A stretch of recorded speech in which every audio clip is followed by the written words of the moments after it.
por aceptar la invitación y gracias a ustedes por estar aquí presentes. Muy bien, muy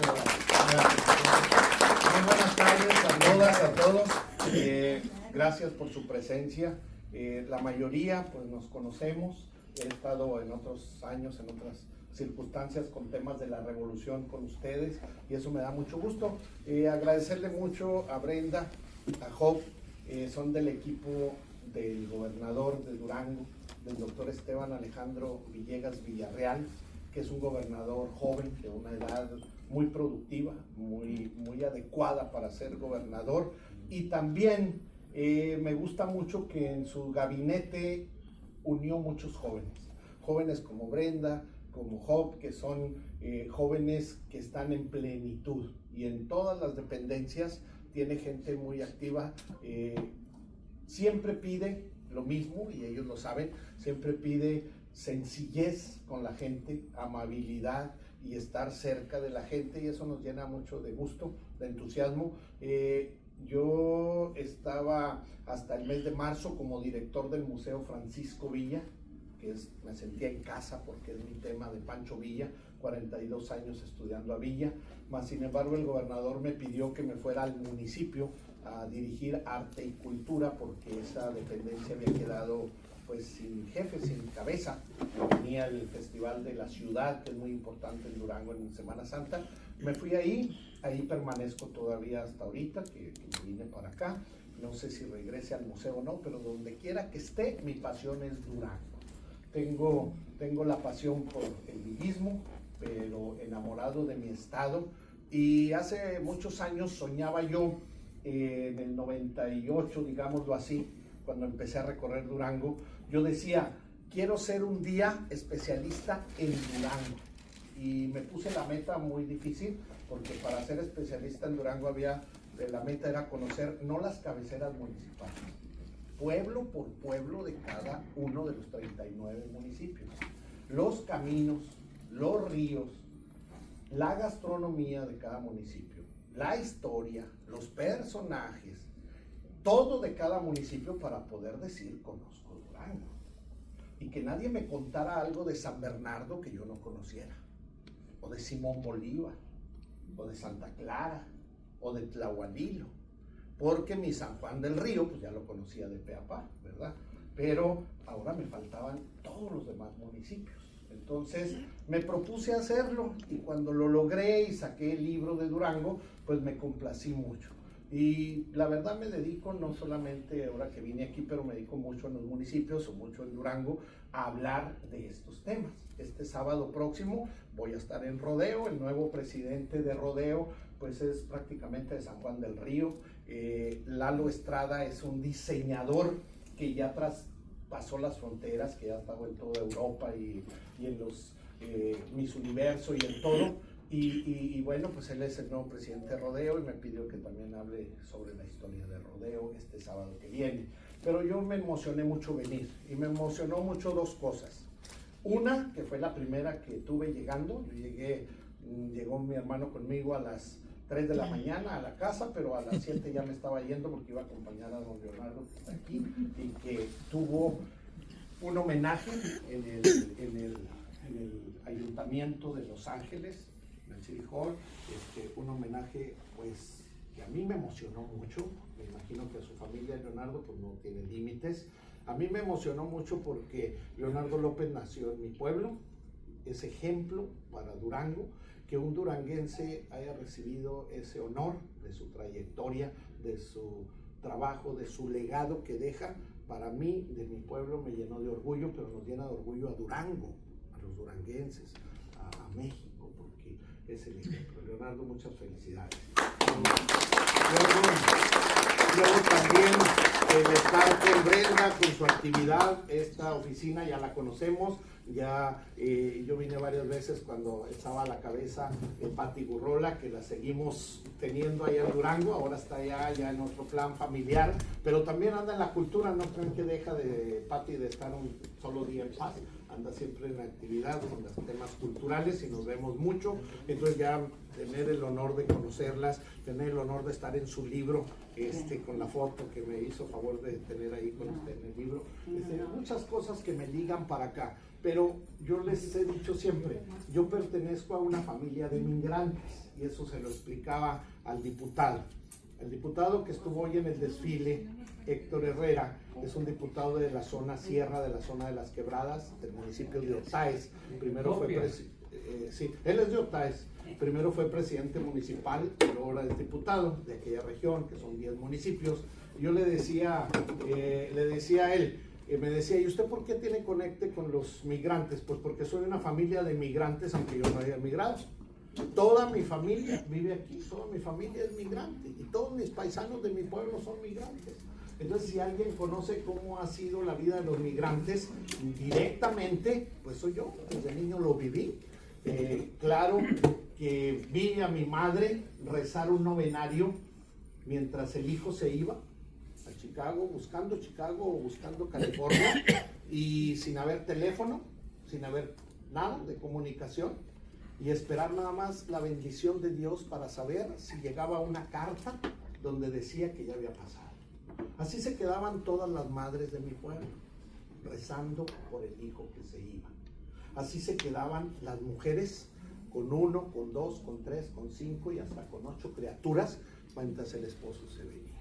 Entonces eso lo vi de niño, ya llevo mucho escribiendo sobre ese tema, y creo que cuando saque el libro sobre los migrantes van a ser experiencias muy bonitas de todo lo que yo capté desde niño en mi pueblo. Entonces eso me liga mucho a esto.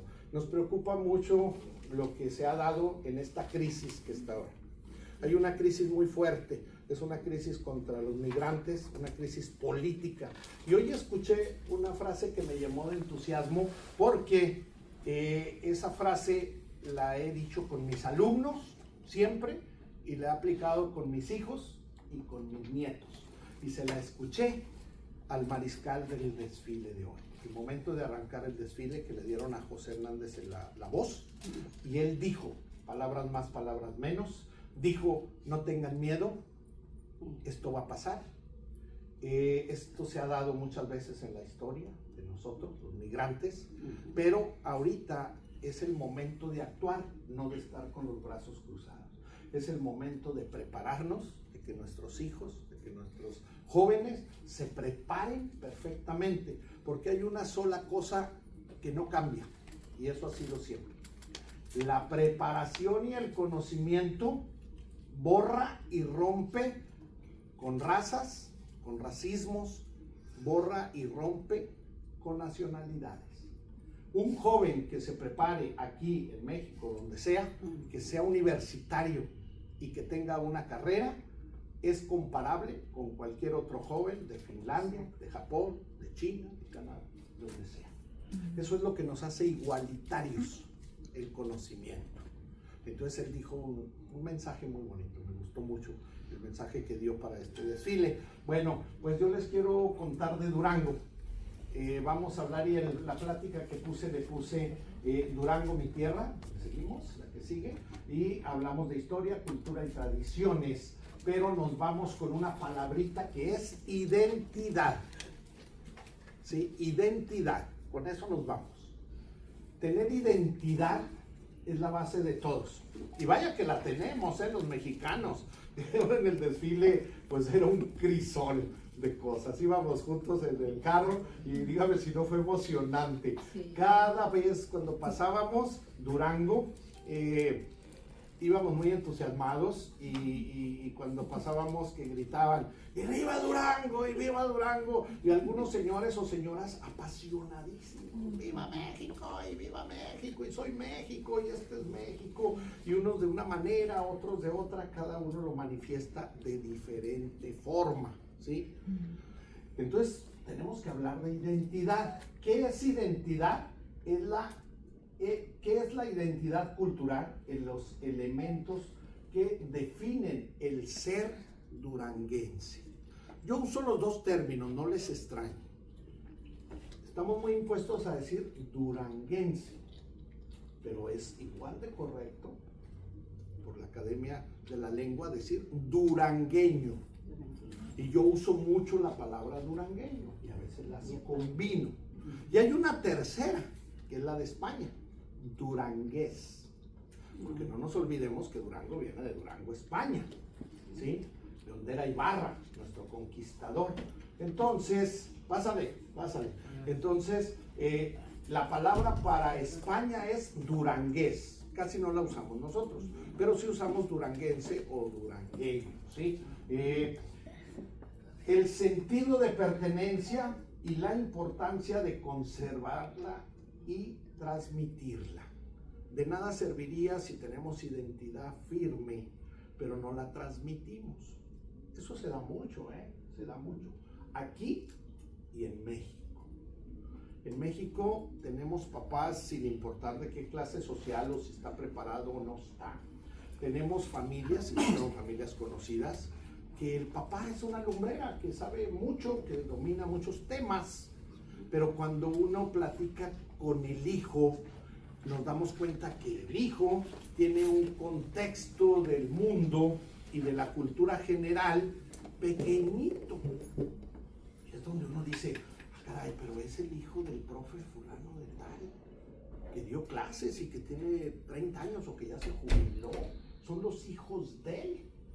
Y no les transmitió nada, o sea, nomás a los alumnos. Entonces, no importa de qué niveles seamos, lo importante es transmitirlo.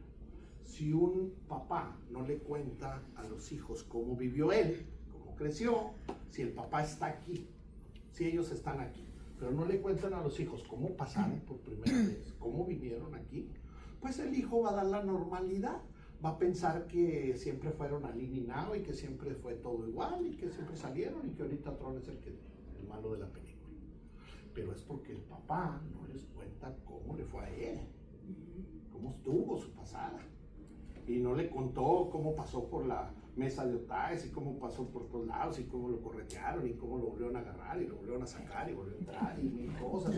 Cómo lo metieron al bote y lo sacaron robado y sin ningún cinto, que no tenía para comer y que se fue a la Coahuila y pues mil cosas, mil historias. Pero si el papá no le cuenta a los hijos no son culpables. Los hijos no tienen la culpa. Ellos lo normalizan. Todos normalizamos las cosas.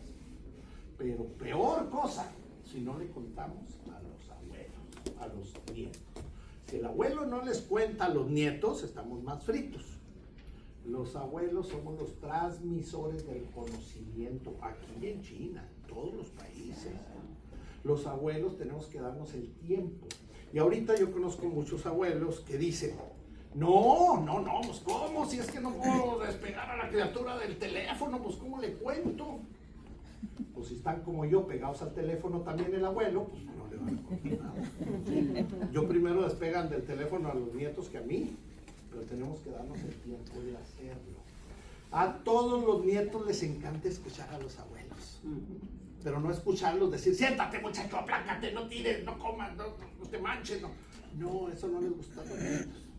Les gusta que les comentemos nuestras historias, nuestras cosas, y en todas partes, en todo el país. ¿Por qué? Porque si no conocemos, pues no tenemos esa sabiduría. Y si no la transmitimos, entonces, ¿qué es identidad? Identidad es lo que nos identifica. ¿Cuál es la identidad? ¿Cuál es la identidad de Rosita? Su documento, su acta de nacimiento, su plantilla, su ID, lo que tenga, con la credencial de lector. Esa es la identidad personal. Pero hay identidad grupal. La identidad grupal primero es la familia. Toda la base de todo, del desarrollo, es la familia. Y la familia es lo que nos identifica primero. Mis hermanos, mi padre, mi familia. Esa es mi identidad. Pero luego la identidad mayor es la comunitaria. La comunitaria es donde vivimos, no importa dónde. No se trata de dónde naciste y de dónde eres, sino de dónde es tu comunidad. ¿Con quién te identificas? Aquí hay una identidad general en este momento, que esa no la podemos negar. El ser de Durango y que nos interesa Durango. Como decía Job, es domingo, salimos asoleados del desfile, otros se fueron, están muy lejos, las distancias, todo lo que usted quiera. Pero quien le interesa conocer algo de Durango, la identidad de Durango. Entonces nos identifica. Y yo la identidad mexicana la vi a flor de piel, el desfile fue lo mejor para verla. Hay una identidad firme de sentirse mexicano, el sentirse mexicano, el decir soy de México, es mi raza, es mi origen. Entonces eso es identidad, un sentido de pertenencia, ¿le damos? Entonces sí, vamos de acuerdo, ¿verdad? Luego ahí les voy a presentar yo un mapa, y ese mapa es para conocer Durango antes de que llegaran los españoles. Es el mapa de Durango, pero cómo estaba distribuido antes de llegar los españoles. Hay una corriente muy grande en México que le están llamando de diferentes formas. Nacionalismo, aztequismo, de diferentes formas. Y están celebrando en la Ciudad de México, ya tienen todos los meses, los 700 años de la fundación de Tenochtitlán. Mas, sin embargo, los historiadores de gran nivel dicen, bueno, muy bien, no podemos celebrar la fundación de un país con la fundación de una ciudad, de un imperio. Fue la fundación de Tenochtitlán, muy importante, hace 700 años. Pero estaba el imperio maya, estaba el imperio purépecha, en Michoacán, que nunca nadie los pudo conquistar. Estaban los grupos del norte, ¿sí? Estaban los chichimecas, que eran ya de Querétaro para arriba, ¿sí? Entonces, no podemos hablar de un solo grupo, pero sí tenemos que conocer cómo era Durango. Durango tenía grupos indígenas muy importantes. De sur a norte tenemos los zacatecos. Los zacatecos habitaban Jalisco, Zacatecas y Durango. Durango, todo lo que es el sur, lo que es Nombre de Dios, Guanas, Vicente Guerrero, ¿sí? Santa Clara, Simón Bolívar, todo el rumbo del este, la salida del sol. Y la frontera era, la frontera era hasta Cuencamé y La Laguna, pero la frontera era San Juan del Río. San Juan del Río era nuestra frontera, San Juan del Río y Rodeo. Eso era los zacatecos. Los zacatecos eran seminómadas, vivían en el desierto, la zona más árida del desierto. El mezquite fue su salvación por mucho. El mezquite, el fruto, la vaina, era para hacer harina, ellos la molían en los morteros. Los morteros es como un molcajete en la peña o bien hecho aparte. Molían la harina del mezquite y la conservaban para que no se les apolillara, porque si la dejaban entera se apolilla el mezquitillo. Entonces con eso hacían bebidas, hacían atoles, hacía todo. El mezquitillo últimamente pues, se ha descubierto todos los beneficios, es lo que tiene una gran cantidad de proteínas, de hierros, entonces hacía que vivieran bien los indígenas. Pero luego eran seminómadas y vivían mucho tiempo a las orillas de los ríos. ¿Por qué? Porque en los hondables pescaban y en los ríos tenían casa segura. Bajaban zorros, coyotes y liebres, de todo, a beber agua, venado. Entonces los zacatecos eran muy aguerridos y eran grandes flechadores. Luego, después de ellos, en la región de La Laguna, vivían los salineros y un gran grupo de diferentes denominaciones. La laguna se llama laguna porque verdaderamente había lagunas cuando llegaban los españoles, ¿sí? Se surtía de dos ríos. El río Nazas, que viene de dos ríos más. El río Nazas baja de la Sierra Madre, del río Santiago y del río Tepehuanes. Se unen donde ahora está la presa del se unen en Atotonilco, en Santiago Papasquiaro, y luego de ahí se forma el río Ramos, y luego llegamos por el otro lado el río Sextín, que viene desde Chihuahua, Guadalupe y Calvo, Guanaceví y lo demás, San Bernardo, y llegan a donde es la presa del Palmito, Lázaro Cárdenas, que es la más grande del estado, y de ahí nace el Nazas. Pero antes no había presa, todo era Nazas. Entonces llegaba esa agua hasta la laguna y luego llegaba de la sierra de Zacatecas el río Aguanaval. Entonces la región lagunera era una gran laguna, la laguna de Mairán y la laguna del Caimán y la laguna de Parras, todo. Y eran, según las anuas de los jesuitas, era bajita la laguna. Los indios podían andar caminando entre la laguna o nada, ¿verdad? Y describen algo muy curioso. Describen los jesuitas que los indígenas eran tan hábiles para cazar en la laguna, no nomás para pescar. Las calabazas les sacaban todo lo de adentro como si fuera Halloween. Les abrían 2 agujeritos para ver. Ellos metían la cabeza en la calabaza, se iban caminando y como llegaban todos los patos canadienses y de migración, se iban y cuando ya estaban entre los patos, les jalaban las patas hacia abajo y los jugaban. Así cazaban los patos. ¿Por qué se llama río Nazas? Porque ellos descubrieron que los indígenas pescaban con una cesta. Es como una, hagan de cuenta, como un huacal, los que conocen los huacales, o como un cesto, para que se imaginen, de ramas de mimbre y de saus, se teje una rueda, se le doblan las ramas hacia abajo y queda un hueco. Y luego por ahí se meten los peces. Cuando se quieren salir, pues ya no pueden por los picos. Entonces ya ahí los peces. Las trampas se llaman Entonces nasa. esa trampa se llama nasa. Entonces cuando ellos le dijeron a los indios que cómo se llamaba eso, Nasa, le pusieron el río de las Nazas. Y ahora el pueblo de Nazas, que es una ciudad pequeña, pues lleva ese nombre, de Nazas. Y antes todo se llamaba Nazas. El río de las Nazas hasta Cestín, hasta arriba, y el río Tepehuanes y el río Santiago hasta arriba eran Nazas. ¿Sí? Ya no. Esas lagunas se secaron. Los otros al norte eran los tarahumaras. Los tarahumaras de Chihuahua estaban siempre en el municipio de Villocampo, Ocampo, San Bernardo y Guanaceví. Y gran parte de Tepehuanes, hasta San José de la Boca, siempre fue tierra de tarahumaras hasta la actualidad.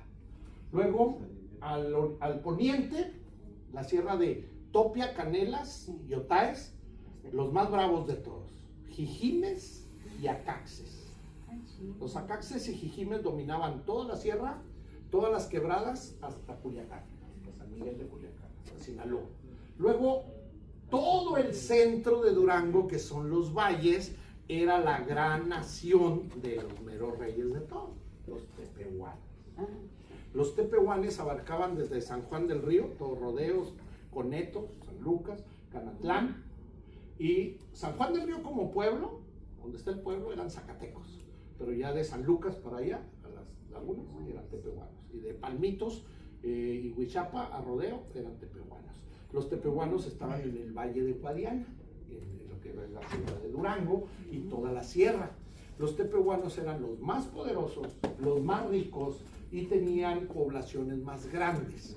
Su capital se llamaba Ubamari y era en un pueblo que está cercano a Santa María del Oro, que ahora se llama Santa Cruz de Tepehuanes.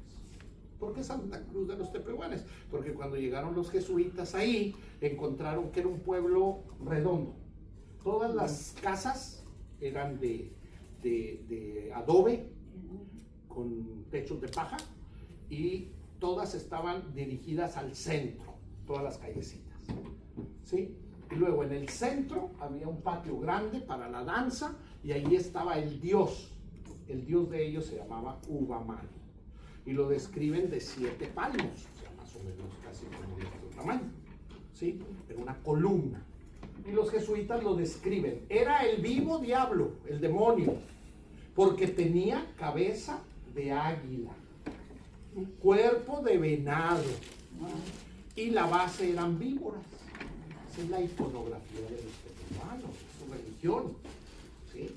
El águila es lo más sagrado, luego el venado, por supuesto, y al último la serpiente, como en todas las culturas prehispánicas, pero los jesuitas no entendieron eso. ¿Qué hicieron? Tumbaron el ídolo y lo echaron a la avenida del río Crecido, del río Sextil o río del Oro, y plantaron una cruz y dijeron, aquí se llama Santa Cruz del Río de las Nazas. Entonces, así se llama, era la capital. Bueno, esto era antes de que llegaran los españoles, ¿sí? Estamos hablando hasta 1554, que fue cuando llegaron. ¿No? Cualquier cosa me pueden interrumpir, a mí no me interrumpen, pregunten, pero nunca es bueno que alguien que estamos platicando se quede con alguna duda o algo que no entienda. Usted alce la mano y diga. El Tizonazo, allá en Inde, está cerca, no está lejos de Tepehuanes de la Sierra, ¿verdad? No, es muy cerca. El Tizonazo era un territorio también de frontera. Resulta que el Tizonazo era frontera entre tepehuanos y conchos y babosorigamis. Los conchos y los babosorigamis venían de la región del desierto de Chihuahua y allí era frontera. Inde fue de los pueblos más difíciles de fundar junto con Mapimí. A Mapimí lo quemaron 5 veces. Por eso el Santos Cristo, Señor de Mapimí, no está en Mapimí, está en Cuencamé. Todo el mundo se confunde. Bueno, ¿cómo? El Cristo de Mapimí está en Cuencamé, ¿por qué no celebran en Cuencamé? Porque a Mapimí lo quemaron 5 veces. Inde lo mismo, porque los indios no dejaban vivir a los españoles, los mataban. Entonces, ahí es el personaje. Gracias. Bien, le damos al otro. Tenemos ese mapa, ahí está. Ese mapa nos dice pueblos y poblaciones indígenas en el estado de Durango. Esto es ahorita, esto es lo actual. Los indígenas era una gran población de las naciones que yo les dije. ¿Qué los acabó?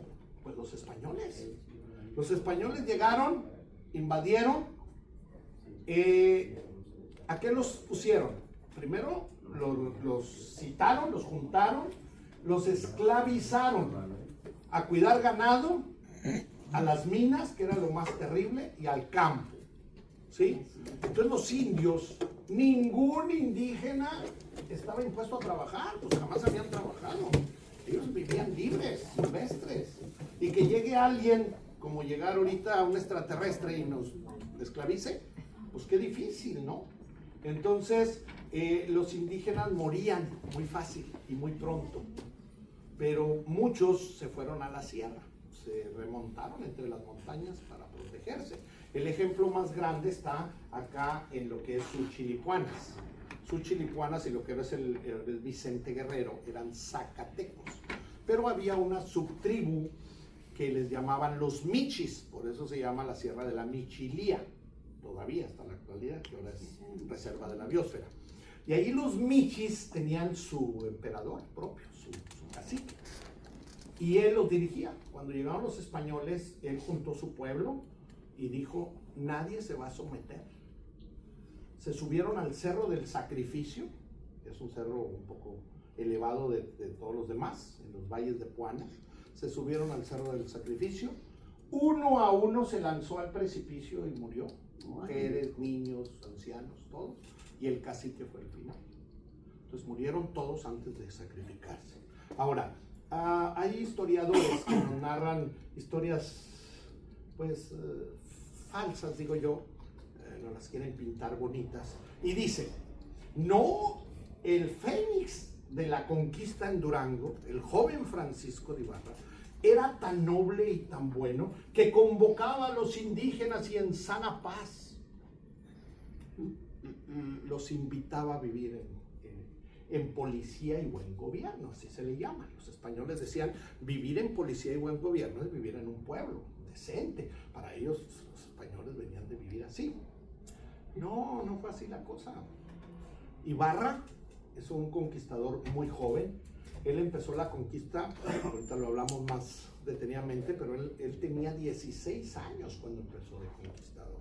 Era un joven, pero claro que era valeroso para enfrentarse a todo. Pero aparte tenía el poder de su tío, don Diego de Ibarra, que era el gran fundador de Zacatecas, con unas minas impresionantemente grandes de oro, y le montó todo un ejército y todos los asesores habidos y por haber para la conquista. Pero cuando los indios se iban, cuando llegan por el Malpais, no sé si los que somos del norte, allá del Oro, de Tepehuanes, todo aquello, o los de la sierra, no entendemos mucho la palabra Malpais, pero en la parte de Nombre de Dios, Puanas y Vicente Guerrero está el Malpais. El Malpais es impenetrable, ahorita y siempre. Llegas y ¿cómo entras? Es para caminar, es pura lava de los volcanes. Durango tiene 17 volcanes. El más grande está en Puanas y se llama Maica. Entonces, como todo está lleno de lava, es bien difícil caminar. Muchísima víbora, tarántulas, de todo hay ahí.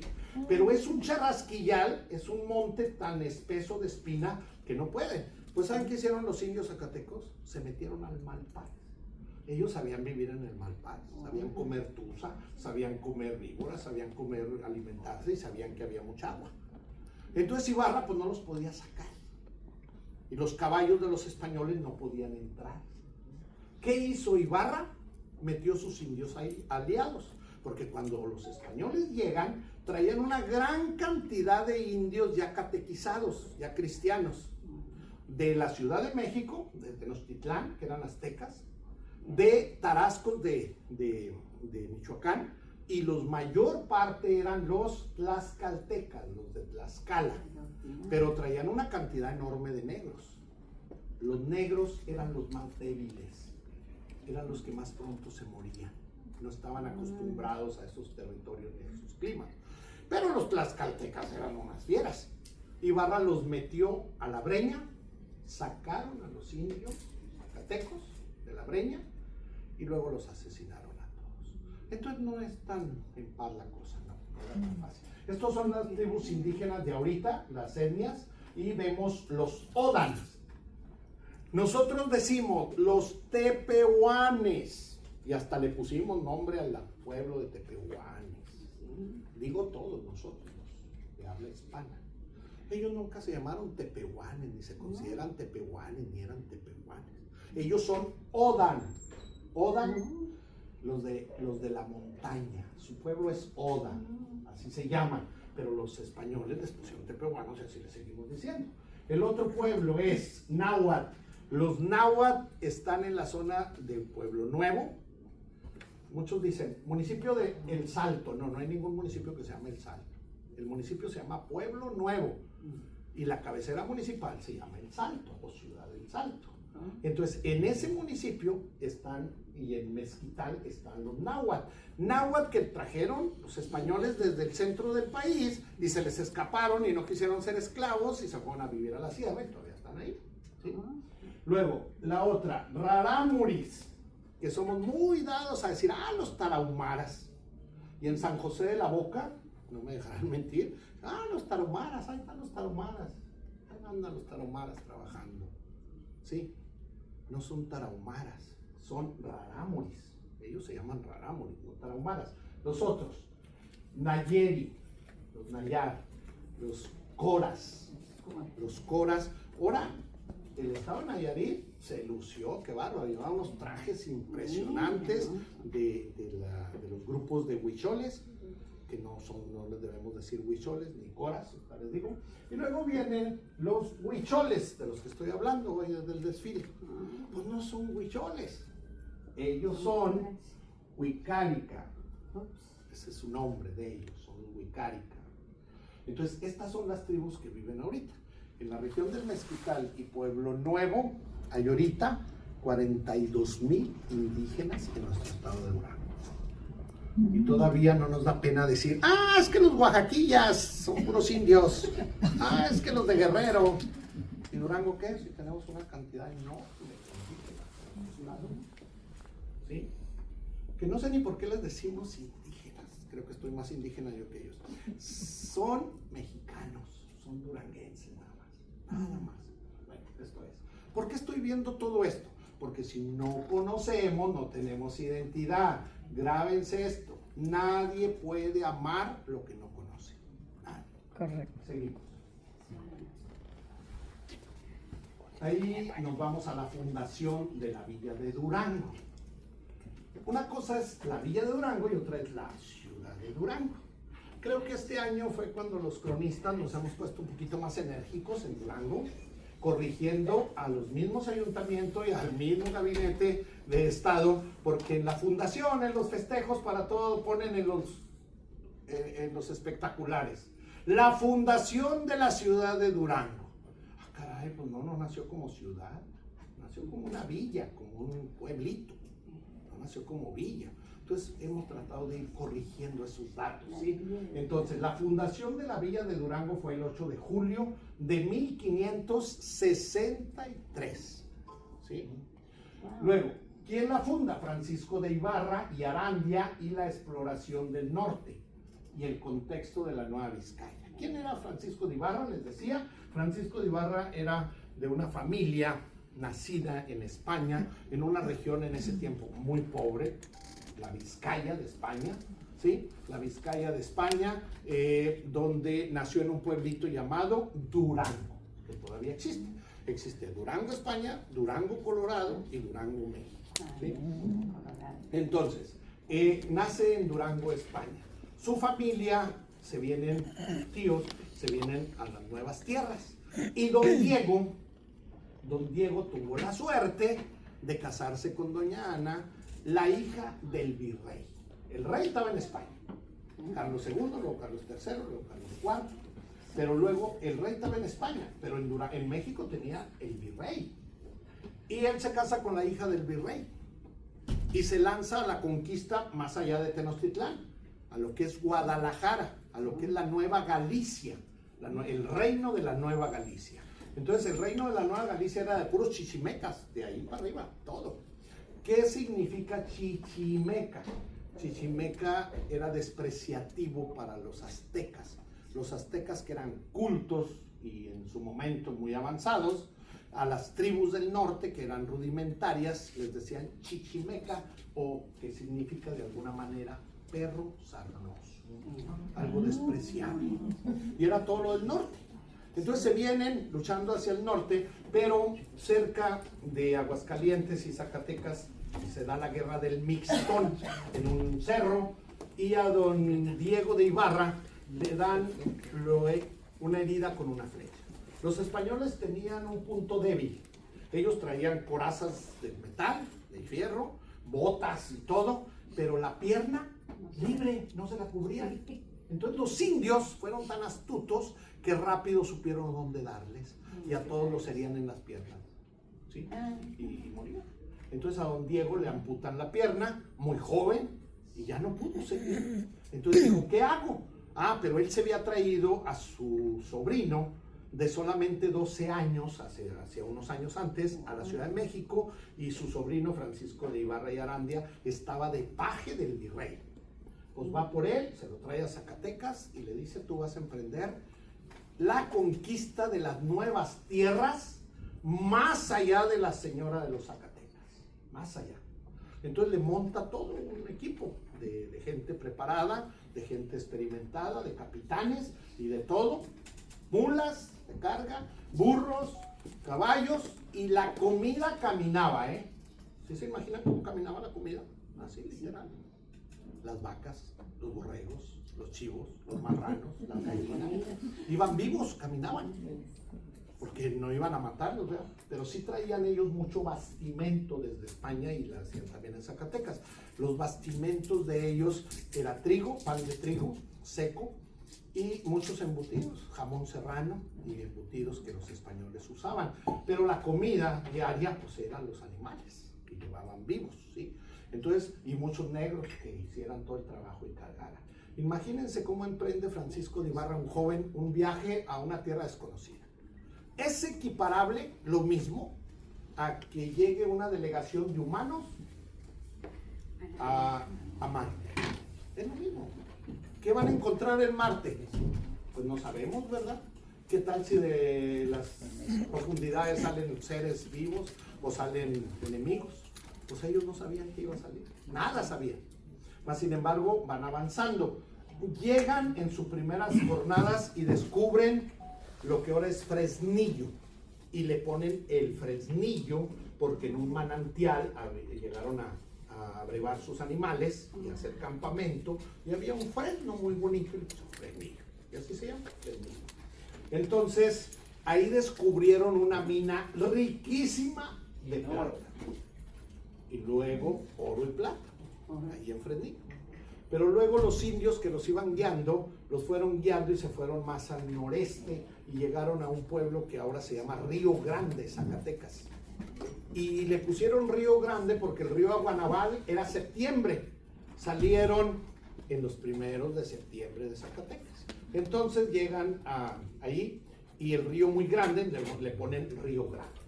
Más adelantito, llegan el 29 de septiembre y le ponen San Miguel del Mezquital, porque era el día de San Miguel, ahora se llama Miguel Ausa, Zacatecas. Pero de ahí los indios les dijeron, no, aquí no hay oro, ni minas, eso está a la metida del sol. Se fueron caminando en sentido contrario por Zainalto y llegaron a San Martín. Pues ahí descubrieron minas muy importantes. Era exploración, no andaban fundando nada, seguían caminando, seguían. Se fueron, pasan por un lado de Nombre de Dios y ya en Nombre de Dios habían llegado los franciscanos, ya tenían una misión y pasan a un pueblo que les dijeron que era la maravilla de riqueza, y sí lo era, Avino. Ahora se llama San José de Avino, muy cerca de Francisco y Madero, es municipio de Manuel. San José de Avino tenía una mina a tajo abierto, de oro, así de fácil. Se embelezaron con el oro. Pero luego dijeron, pásele.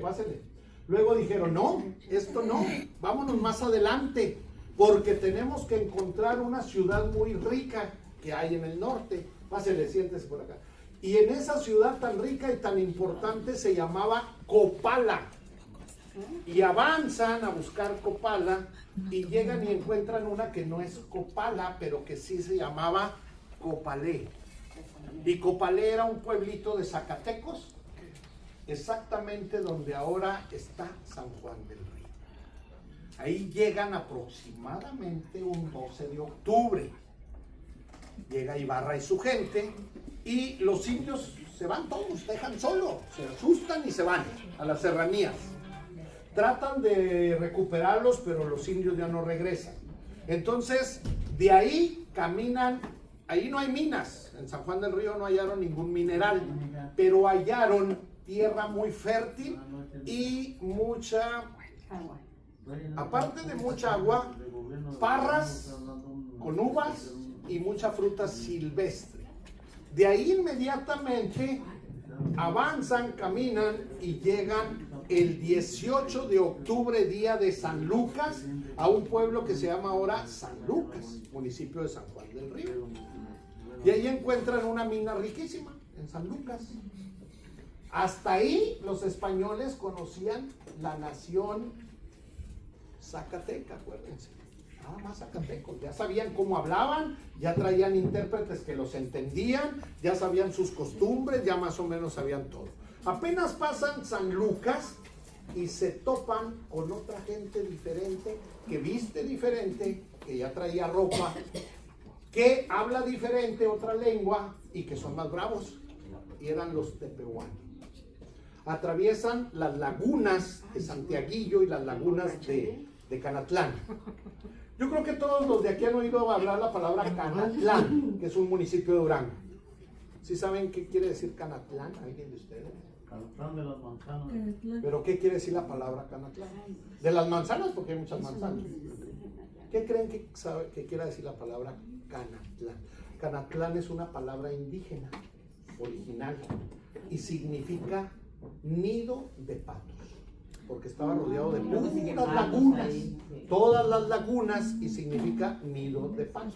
Llegan a Guatimapé, otra palabra indígena. No me dejarán mentir que muchos duranguenses, empezando por mis hermanas, dicen, ay, siempre en el sur como hay palabras raras. Y en Durango no. ¿Qué les suena Guatimapé, Huencamé, Canatlán, Tejamen, Garame, Ocotán?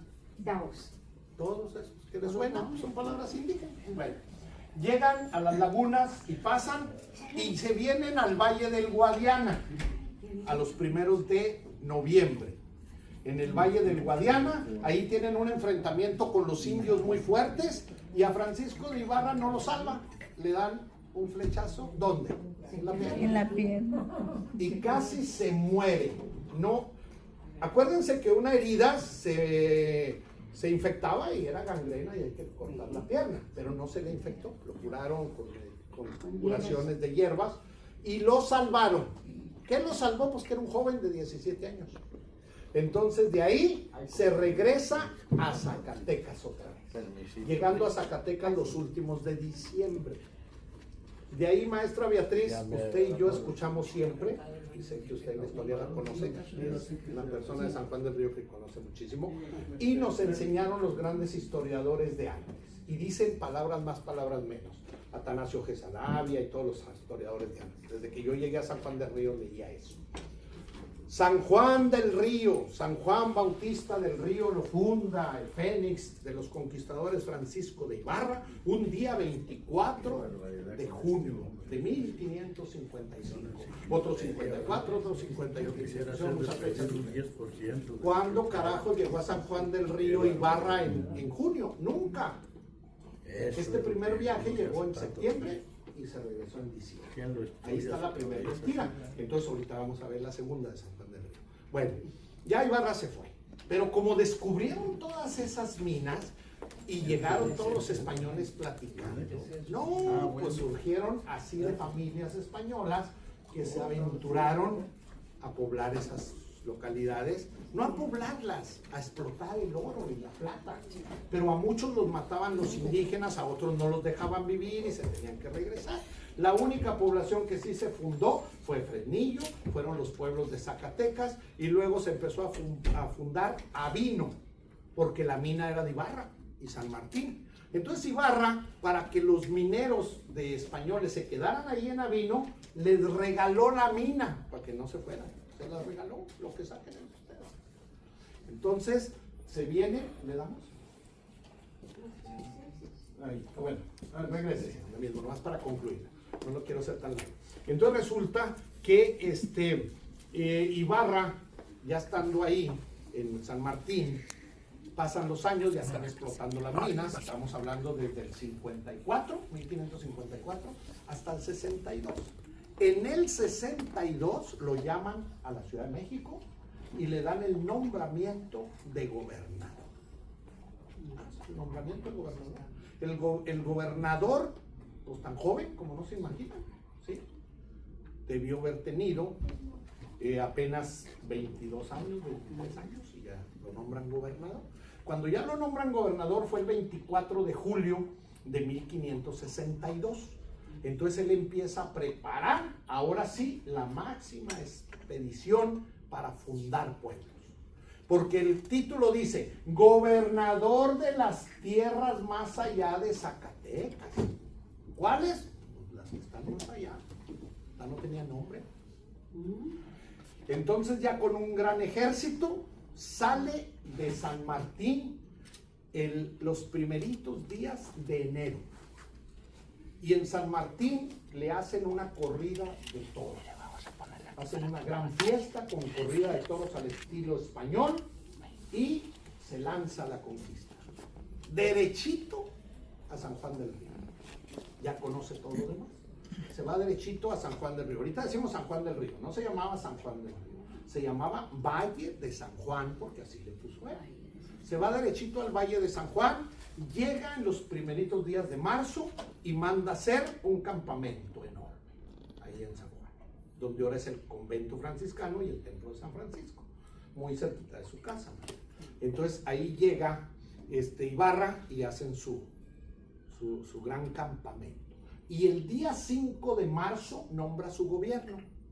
Nombra alguaciles, nombra secretario, nombra dos tesoreros, nombra su lugarteniente, o sea, su vicegobernador, nombra todo su gobierno.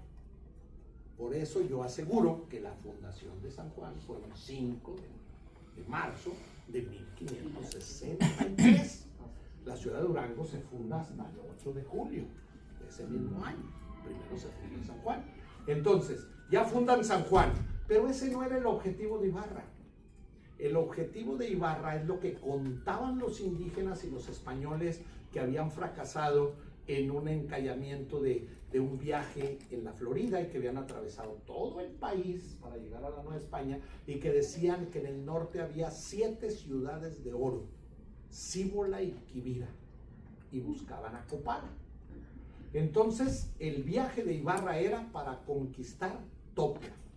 que no se llamaba Topia, los españoles le pusieron Topia, se llamaba Topiamé.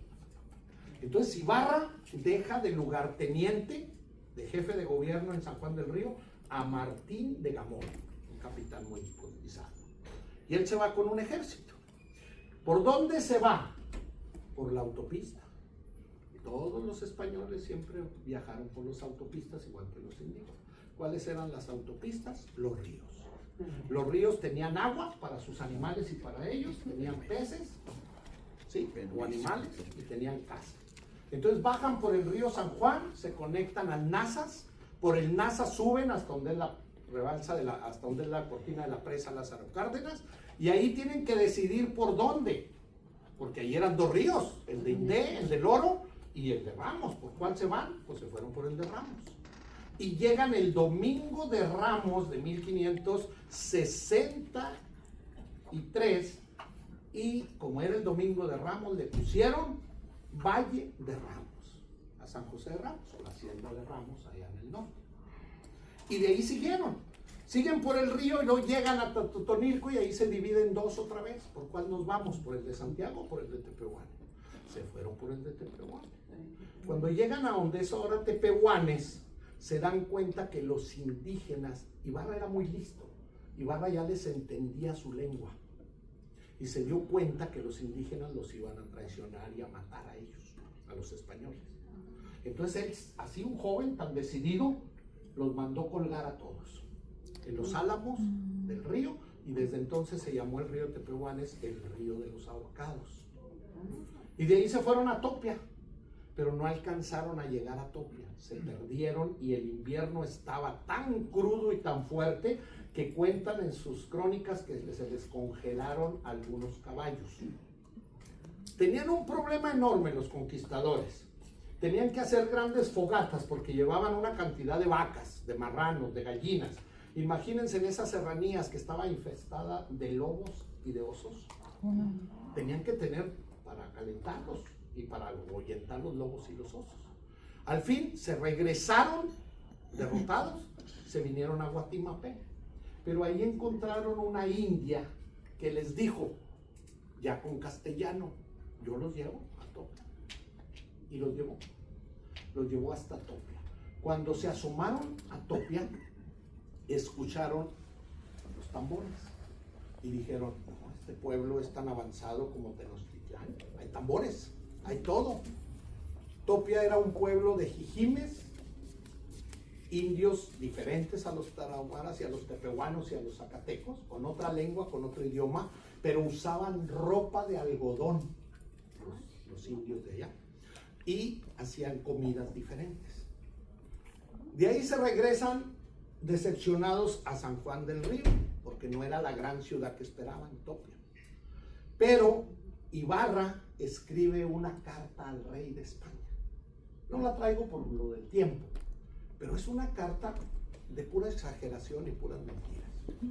Ibarra le cuenta al rey de España que viene de ese lugar y que encontró maravillas y una riqueza incomparable. ¿Para qué hizo Ibarra eso? Pues para que lo siguieran financiando. Pues qué tal si les cuenta, oiga, no encontramos nada, está muy fregado allá el asunto. Pues ya no le dan. Entonces él narró todo eso. Bueno, regresa a San Juan del Río en abril. Y cuando regresa, como ya les habían dicho que habían fracasado y que a lo mejor ya no venían, pues resulta que al que dejó de jefe lo agandalló Martín de Gamón, lo traicionó y ahora él se creía el gobernador. Cuando supo que llegó Ibarra, pues Martín de Gamón agarró camino en un caballo rumbo a Zacatecas. Lo alcanzaron, lo regresaron a San Juan y le hicieron juicio y lo ahorcaron en la sierra que está al pie de San Juan, que hasta la fecha se llama la Sierrita de Gamón, donde está la Virgen de la Sierrita de Gamón, muy famosa. Entonces, por eso se llama así la sierra. Bueno, pues de ahí Ibarra de San Juan del Río manda a Alonso de Pacheco a buscar unas tierras en el Valle de Guadiana y a trazar el pueblo de nuevo. Y Alonso de Pacheco, cuando lo traza, le tiene por nombre escogido Guadiana, y le va a poner Guadiana. Pero cuando Ibarra llega de San Juan del Río, dice, no señores, yo soy de Durango, España. Y este pueblo, esta villa se va a llamar Durango. Y por eso le puso Durango. El valle se llama Guadiana, pero le puso Durango. Y este nuevo reino se va a llamar como mi reino. Mi reino allá en España se llama Vizcaya. Este se va a llamar Nueva Vizcaya. Así nació Durango y así nació Nueva Vizcaya. Le damos para irnos más ágiles. Luego, ahí tenemos el escudo. Este es el escudo. Yo hoy me sentí muy orgulloso de llevar la bandera del escudo de Durango porque es lo que nos identifica. Aquí la tiene Brenda también en un estandarte. Este es el escudo de Durango. Es el escudo ya determinado. El escudo de Durango nace en el reino de la Vizcaya, España, ¿sí? Y pertenece a una familia, a la familia López de Ibarra. Lobo significa López. Entonces el escudo de Durango nace con López de Ibarra, la familia de Ibarra. Entonces ellos se traen el escudo de España. ¿Pero quién se lo trae? ¿Ibarra? No.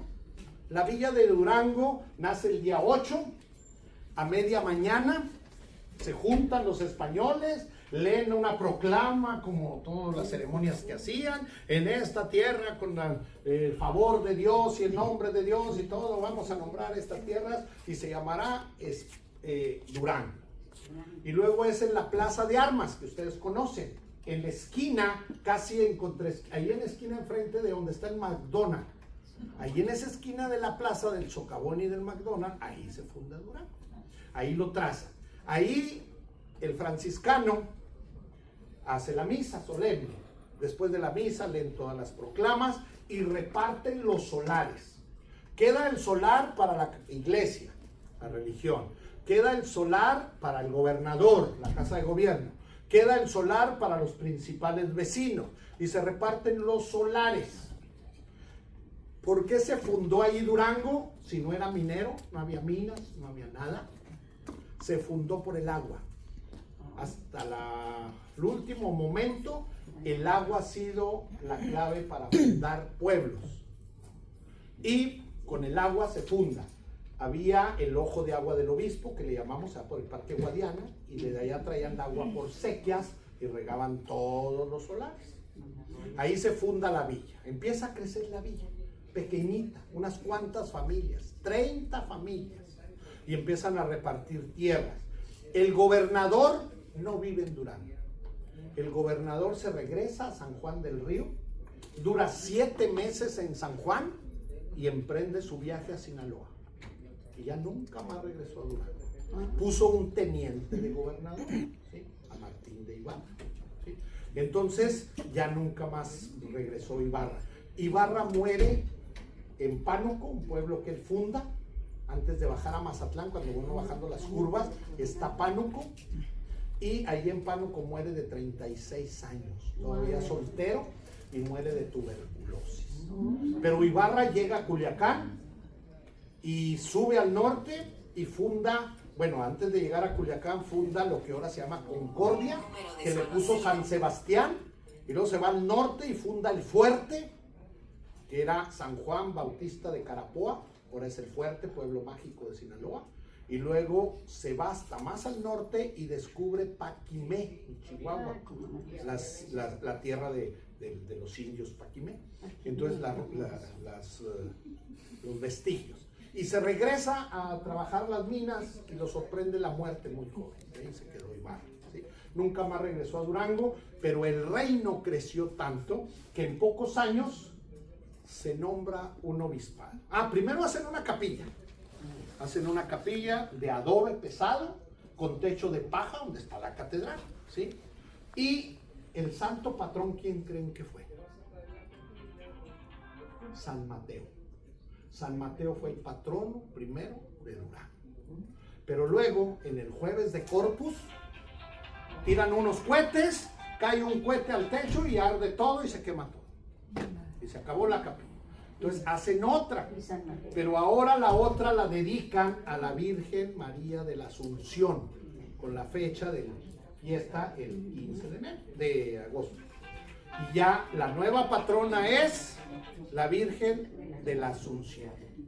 Pero luego, ya en 1620 se funda el obispado de Durango. En una capilla pequeña, un obispo que venía de la Ciudad de México, del obispado de la Catedral de México, imagínense, a un pueblito que había 30 familias, nada más pequeñito, perdido en la nada y con una capilla. Y se funda el obispado. Pero en 1630 se funda la ciudad de Durango. La ciudad de Durango inicia la construcción de la nueva catedral, como la conocemos ahora, que tardaron 200 años en hacerse, y luego en terminarse, y la ciudad de Durango se funda por el rey Felipe III en la ciudad de Durango, 1630. El nivel de ciudad siendo un pueblito pequeñito, ya con el título de ciudad, y con una catedralota, porque ya la estaban haciendo enorme, y con la nueva patrona, la limpia y pura Concepción de María, la Purísima Concepción, que es nuestra patrona hasta ahorita. Entonces, el rey de España dota el escudo de armas, de hondera y vara. El escudo de armas se fue deformando tanto que para 1983, siendo gobernador del estado Ramírez Gamero, el gobierno usaba 7 escudos diferentes y los municipios usaban mucha variedad de escudos. Entonces se hace un congreso en el Congreso del Estado, una promulgación de ley, y ya determinan este escudo, ya es el definitivo, y ahí lo tenemos, este es el escudo. ¿Seguimos? Así nace Durango. Bueno, con tan mala suerte que apenas nació Durango en el 30, y en 1632 se descubren las minas de Parral, que era la Nueva Vizcaya también. Las minas de Parral no tenían comparativo en riqueza. Era tal cantidad de oro y plata que nunca nadie lo había visto. Lo único comparable era el Potosí, en Perú. Entonces el rey de España da el dictamen y dice: Parral es la capital del mundo. Y hasta ahorita así se sigue llamando. Y mucha gente que no sabe eso cree que es broma, porque todos los eslogan dicen Parral, capital del mundo. Pero es porque ese título se lo dio el rey de España, porque era el lugar donde llegaba más oro a España, de Parral. Ah, pues ni tardos ni perezosos. El gobierno de Durango, el gobernador, agarra sus chivas y se va a vivir a Parral. Y deja Durango. Y Durango se quedó casi perdido, casi desapareció. ¿Quién salvó Durango? La iglesia. Porque ahí había establecido el Papa al obispado. Y un obispado no se quita jamás, es inamovible. Entonces el gobernador se fue. ¿Cuántos años creen que duró en Parral el gobierno? 104 años. 104 años la capital de la Nueva Vizcaya no fue Durango, fue Parral. ¿Sí? Entonces, cuando ya el Papa dio la orden y el rey se regresan, pues se tuvo que regresar y empieza a surgir Durango. Todo esto que les estoy platicando los va a hacer reflexionar algo que yo sé que todos lo traen en su mente. Ay, ¿por qué otros estados de la República crecen tanto? ¿Por qué desarrollan tanto? ¿Por qué Durango seguimos un poco atrasados? Y ahora sí, pues al menos veo más indicios. La construcción de la presa de ahorita, 28 fábricas que se acaban de abrir y muchas cosas más con nuestro gobernador me da más alegría. Pero muchas cosas nos han tenido detenidos en Durango. Pues estos son los motivos, todo tiene un motivo, ¿sí? Zacatecas no tuvo esos tropiezos, y Durango sí. 104 años se fue el gobierno y nos dejó solos. Bueno, regresar. Este mapa es muy importante conocerlo porque es el mapa de la Nueva Vizcaya. Extensión territorial, relevancia geopolítica y el virreinato. Este mapa es de 1786.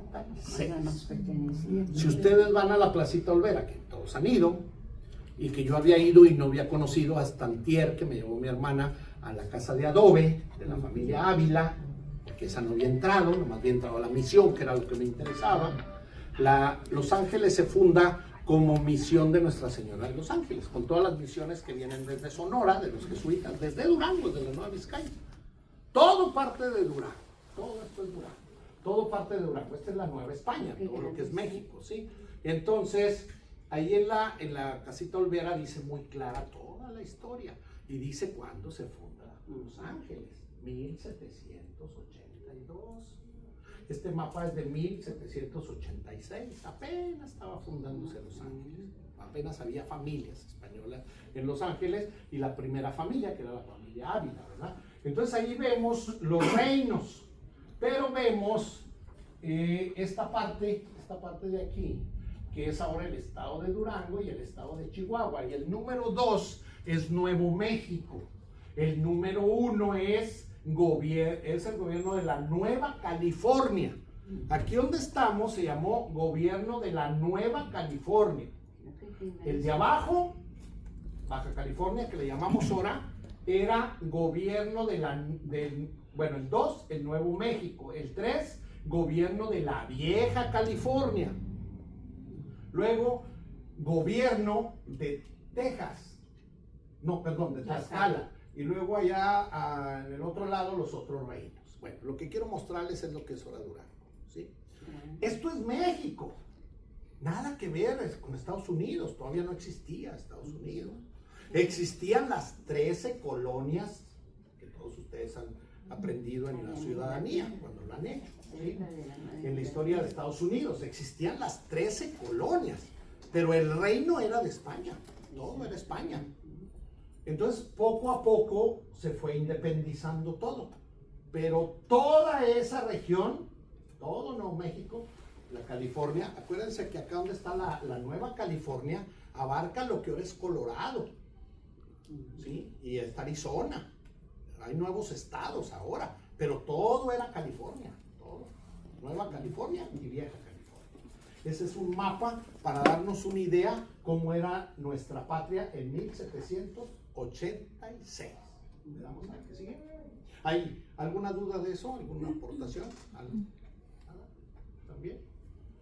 Le damos a ver. Queremos nuestro territorio de regreso. Aquí tenemos la independencia de Durango. Estamos hablando de ese mapa poco antes de la independencia. La esclavitud en México, o en la Nueva España, no era México, no existía México. La Nueva España duró 300 años. 300 años, ¿cuántas generaciones? Porque ahorita el promedio de vida en México y aquí en Estados Unidos pasa de los 80 años. Pero el promedio de vida en ese tiempo, el promedio, no todos, algunos duraban mucho, otros menos, pero el promedio eran 42 años. Era lo que más duraban. Sí, 42 años y se acababan. Entonces, ¿cuántas generaciones había? Muchísimas, ¿sí? Ya estábamos poblados todos en Durango y en todas partes. Bueno, pues ¿por qué surge la independencia? Que es lo que celebramos hoy. Y bueno, en las fiestas de hoy, pero es 15 y 16 de septiembre. ¿Por qué surge la independencia? Y aquí hay una cosa que aportar. El 15 de septiembre no fue el grito. El grito de independencia fue la madrugada del día 16, en el pueblo de Dolores. Pero el grito de independencia lo empezamos a celebrar el 15 por órdenes del presidente Porfirio Díaz, porque era su cumpleaños. Y para celebrar su cumpleaños se puso el grito el 15, pero el grito fue el 16 de la mañana. Pero él era el presidente de la República, ¿por qué no lo podía cambiar? ¿Lo cambió? Bueno, se viene la independencia. La independencia fueron puras inconformidades, como siempre. Los esclavos negros eran explotados en todo el país. Llegaban los vendedores de esclavos y surtían a México y a todas las colonias españolas. Se hicieron vicios en la colonia. Los encomenderos fueron abusando. Tenemos a Viola, y a Viola le dice: señora, usted va a ser encomendera, le damos 300 indios para que explote las minas de allá de Tope. Pero se va a hacer cargo de ellos y de alimentarlos y de cuidarlos. Pero ella, para sacar más dinero, pues los explotaba a morir hasta que se morían y sacar más dinero. Entonces los encomenderos fueron abusando de los esclavos indios y de los esclavos negros. Hubo muchas rebeliones, hubo guerras. La guerra tepehuana de los tepehuanes, la matanza de los mártires jesuitas en el Zape, Guanaceví, en Tepehuanes, Santa Catarina, en Santiago y en la Sauceda, Canatlán, pusieron en jaque y en peligro toda la Nueva Vizcaya. El indio Gogojito logró hacer una guerra verdadera, ¿sí? Entonces sí hubo muchas rebeliones, pero no podían contra los españoles. ¿Por qué no podían? Pues porque los españoles tenían armas de fuego. Por eso no podían. Y los indios no tenían más que sus flechas y sus lanzas. Entonces, y mucha hambre. Entonces, cuando ya se viene la independencia es por los españoles mismos. Y todo surge en España. El rey pierde su poder y Bonaparte, Napoleón Bonaparte, que conquistó el mundo, pues dijo: yo voy a adueñarme de España, y se apoderó de España. Y mandó de rey a España y quitó a Carlos III y mandó a su hermano José. Su hermano José era un alcohólico, perdido en el vicio, y lo manda de rey a España. Pues no lo admiten, no lo quieren como rey, es un rey ilegítimo. Pero aparte, aquí en México había una situación muy grave. Los españoles criollos no tenían reconocimiento. El español criollo es el que era hijo de dos españoles, madre y padre españoles, pero nacido en México, nacido en América. Si ya nació en las nuevas tierras, ya no valía. Valían los que nacieron en España. Entonces, todos los puestos de obispos y de gobierno eran nada más para los peninsulares. Y las mujeres ricas las casaban con los peninsulares. Con los españoles de acá no. Pero los españoles, como dijo hoy, vuelvo a la frase que dijo hoy nuestro astronauta, el conocimiento es el que nos iguala. Los españoles criollos le hallaron la movida, empezaron a estudiar. Muchos se metieron al seminario y se hicieron sacerdotes. Era lo que podían estudiar. Entonces se metieron al seminario y en Valladolid sale el cura Hidalgo, el cura Morelos, Allende, Aldama, salen de curas, pero ya están preparados. Entonces ellos dicen: no, ¿por qué vamos a respetar el gobierno de España? Vamos a hacer una guerra. Y armaron la guerra. Armaron la guerra y se lanzan a la guerra. ¿Quiénes? Los españoles criollos. ¿Quiénes? Sacerdotes. Y empiezan la guerra. Casi todos eran sacerdotes. Entonces empieza la guerra y luego a los pocos meses toman prisionero a Hidalgo, se lo llevan a la Nueva Vizcaya. La Nueva Vizcaya era Chihuahua también. Los llegan a Chihuahua, él lo encierran en Chihuahua. De ahí lo decapitan, le cortan la cabeza a él y a sus compañeros. Y la cabeza las llevan en unas jaulas, en unas canastillas por todo el país. ¿Cómo le harían estas cabezas? Hasta que llegan a la Ciudad de México y se descarnaron. Como ejemplo. Pero a todos los demás españoles que iban con Hidalgo y que iban 6 curas más, a todos se los llevan a Durango. En Durango fue el juicio. ¿Por qué el juicio en Durango? ¿Por qué no en Chihuahua? Porque Durango era la capital de toda la Nueva Vizcaya. Todo lo que pasara desde Nuevo México tenía que ir a Durango. Entonces ahí los juzgaron y así empezó la revolución importantísima de la independencia. Fue una gran revolución, una guerra completa, que duró 10 años. Y nosotros aportamos a uno de los mejores, a Guadalupe Victoria. ¿Alguien se acuerda cómo se llama? Es ese que está allí. ¿Cómo se llama? Francisco Moreno, ese es Guadalupe Victoria. ¿Pero cómo se llamaba? ¿Cómo se llamaba Guadalupe Victoria? No, pues yo lo conozco. José Miguel Ramón Adauto Fernández y Félix.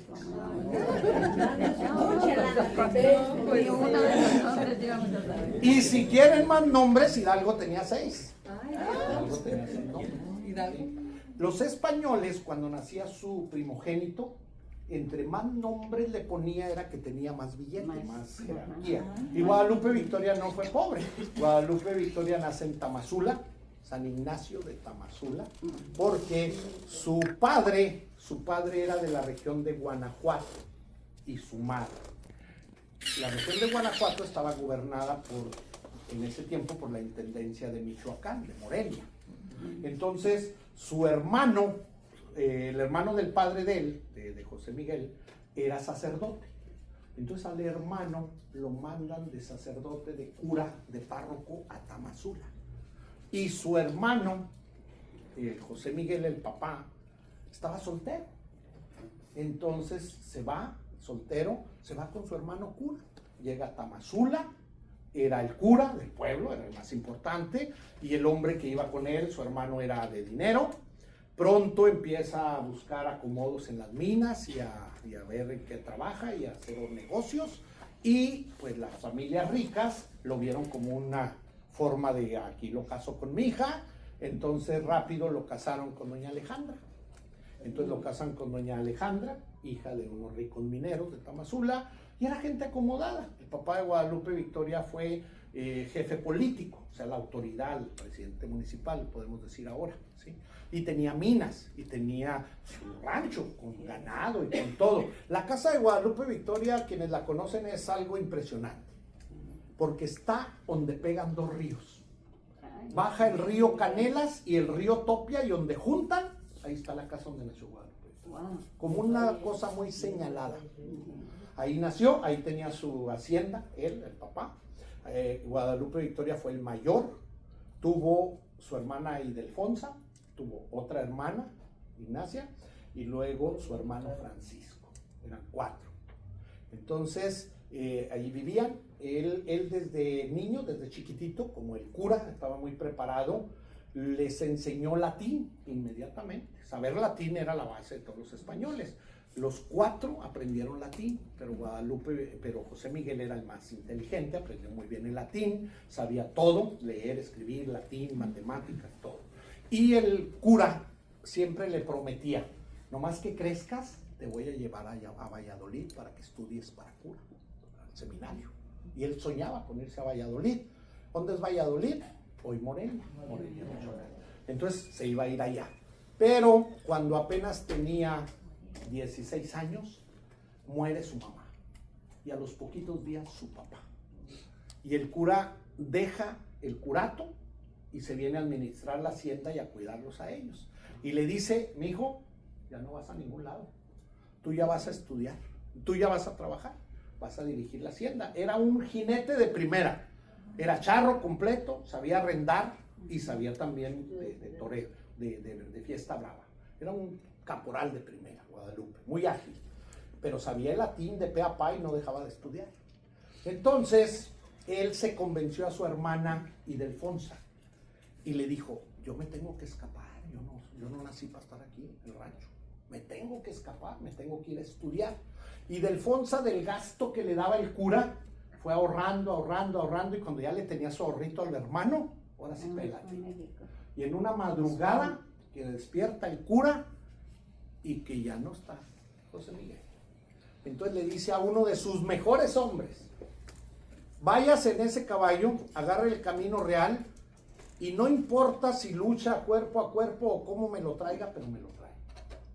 Pues se fueron a alcanzarlo a galope, lo alcanzaron, se fueron al pleito, cuerpo a cuerpo, como dijo el cura, pero ganó Guadalupe Victoria, era muy fuerte. Y ya no se fue a Morelia. Agarró el camino a Topia. Se va a Topia y de Topia baja a Durango. No conocía nada. Llega a Durango y trae dinero. Pero llega a Durango y no conoce nada, ni a nadie. Ni sabe dónde hospedarse, ni sabe nada. Y se va al seminario. El seminario estaba donde ahora es el edificio de la Universidad Juárez, enfrente de la Plaza de Armas, ahí de la Plaza Fundadores. Ahí estaba el seminario, entonces se va al seminario y pues nadie le hace caso. Entonces no tiene dónde quedarse y anda vagando por la noche y lo meten preso, porque era vago. Pero luego él les dijo, no, yo no soy vago, vengo de tal lado y voy al seminario. Otro día se plantó en el seminario y como no traía cartas de recomendaciones, cuando salen los primeros curas del seminario, les habla en latín. Y que un jovencito les hablaba en latín, pues, caray, ¿quién es este? Tenía 19 años. Entró al seminario. Ahí dura 2 años. Y a los 2 años se va a la Ciudad de México y se inscribe en el Colegio de San Ildefonso y en la Universidad Pontificia con 2 carreras a la vez. Leyes, para ser abogado, y filosofía. Cuando está a punto de terminar la carrera de abogado, oyen él y sus amigos, ya habían matado a Hidalgo, que el generalísimo Morelos estaba luchando en Cuautla, muy cerca de la Ciudad de México. Y se van a caballo, y se presentan con Morelos y se pone a sus órdenes. Desde ese momento, nuestro duranguense entra a la guerra. Y, para no hacerse las largas, al final, ahorita hablamos, cómo llegó a ser el primer presidente de México. Pero bueno, la guerra de independencia dura 10 años. Y en Durango la guerra se puso dura y fuerte. El Palacio de Zambrano es donde ahora es el Museo Francisco Villa, los que son de Durango y los que han ido. Ese es el Palacio de Zambrano. Zambrano fue el más rico hombre de todos los tiempos que ha existido en todo ese territorio del mapa que les puse de la Nueva Vizcaya. Fue el hombre más rico. Llegó de España con una mano atrás y otra adelante a buscar nueva vida. Y vio que en la Ciudad de México no le convenía y preguntó, ¿dónde hay más riqueza? Pues en el norte, y se vino a la Nueva Vizcaya. ¿Y saben cómo hizo su primer riqueza? En Nombre de Dios, con el mezcal. Cuando llega a Nombre de Dios a Tezcalillo, empieza a producir, se hace amigo de unos mezcaleros, del hijo del mezcalero, y empieza a vivir con ellos y empieza a aprender cómo se hace el mezcal. El mezcal era prohibido, no le llamaban mezcal, le llamaban los alcoholes, los de España. La venta de los alcoholes era prohibido, sea de caña, sea de mezcal, sea de tequila, de lo que fuera, de uva. Los alcoholes eran prohibidos. Pues él empieza a vender primero ilegal, pero luego saca un permiso y empieza a vender vino, mezcal, y empieza a hacer billetes. Y como ya tenía billetes, se casa con una mujer muy rica, doña Ana de Gijón, originaria de San Juan del Río. Los Gijón de San Juan del Río en ese momento era una familia muy acomodada, y doña Ana se casa con él. Se vienen a Durango y se la llevan. Se van a la sierra y compra una mina por accidente en un punto que se llama Guarizamey, cerquitas de San Dimas Viejo. San Dimas Viejo, donde era la cabecera municipal, el municipio se llama San Dimas, pero su cabecera municipal, todos ustedes saben que ahora se llama Tayoltita, pero en ese tiempo era San Dimas. Entonces, ahí en Guarizamey, él anda vendiendo mezcal, era su asunto. Pero un borrachito, pues no traía dinero para el mezcal. Y le dice a él, oiga, pues véndame. No, pues fíjeme, no. Entonces le dice, aquí traigo el denuncio de una mina. Dame mezcal por el denuncio de una mina. El denuncio es cuando ustedes encuentran una veta y la denuncian, ¿verdad? Y es de ustedes. Entonces él le agarró el denuncio y le dio mezcal. ¿Cuánto mezcal le daría? Un pomito. Una botellita. Pues cuando va a ver la veta, era una veta de oro. Y la veta de oro se llamó la mina La Tecolota. De lo más rico que ustedes se pueden imaginar en oro. Empezó a fluir el oro y a hacerse rico y se hizo riquísimo. Cuando se hizo tan rico, compró la hacienda más grande del estado, la hacienda de San José de Ramos. Él fue dueño de ella. Entonces compró la hacienda, compró muchas otras haciendas, compró muchas cosas y se hizo político también. Pero él era capitán, de la milicia. Y sus 2 hermanos que vinieron de España también eran militares. Cuando estalla la guerra de independencia, él se va a la guerra a pelear con mucha bravía. Pero no por apoyo de los mexicanos, en contra. Él se fue a apoyar a los españoles, como español que era.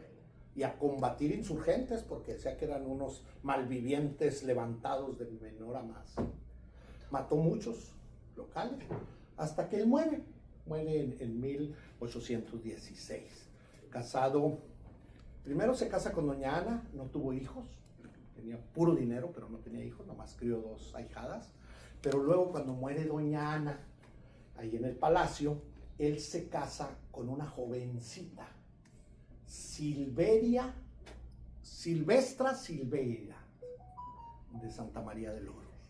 La conoció en la hacienda de Ramos. Y allá se casa, se la trae a Durango, y con ella tiene un niño que cuando muere estaba chiquito, se llamaba Ramón, el niño que tuvo. Entonces, esa es la historia de Guadalupe Victoria y de cómo empezó y cómo era la guerra de independencia.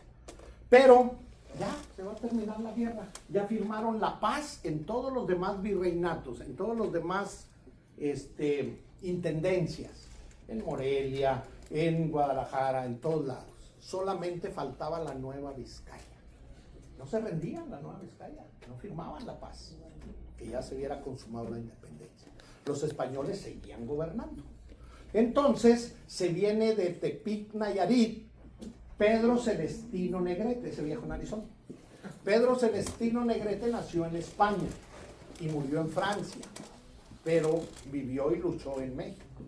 Se vino de Tepic con sus tropas, llega a Durango y se instala en el convento de San Agustín, lo que es el templo de San Agustín, ahí en Durango, calle Negrete, porque lleva su nombre, la calle Negrete de Durango. La más importante es la 20, luego la 5 y la Negrete. La Negrete es en honor a él, Pedro Celestino Negrete. Allá da la batalla, gana la guerra y el obispo sale a firmar al siguiente día. Ya se acabó, ya estamos libres. Ya estamos libres, pero ¿de qué? ¿La gente entendería libre de qué? ¿O cómo? ¿En Santiago para pasear lo entendería? ¿En Tepehuanes? ¿En El Oro? ¿En Indé? ¿De aquí a que llegaba una carta, una noticia? Pues no sabía nada. Bueno, pero bueno, ya. ¿Le damos? Se firma la paz. Y ahí tenemos el nuevo, ahora el mapa. Ese mapa era en el momento de la independencia. Y ahí ven ustedes una copia del acta original de la independencia. Todos en las películas, porque hay 3 películas que yo conozca que se han robado la acta de nacimiento, de independencia de los Estados Unidos, que ustedes han visto alguna vez. Pero allá también tenemos nuestra acta, que nadie se la ha robado aquella sigue estando en el Archivo Nacional de la Nación, en el Archivo de la Nación. El acta de independencia, ahí está la original con las firmas, es una copia, y este era el mapa de cómo estábamos.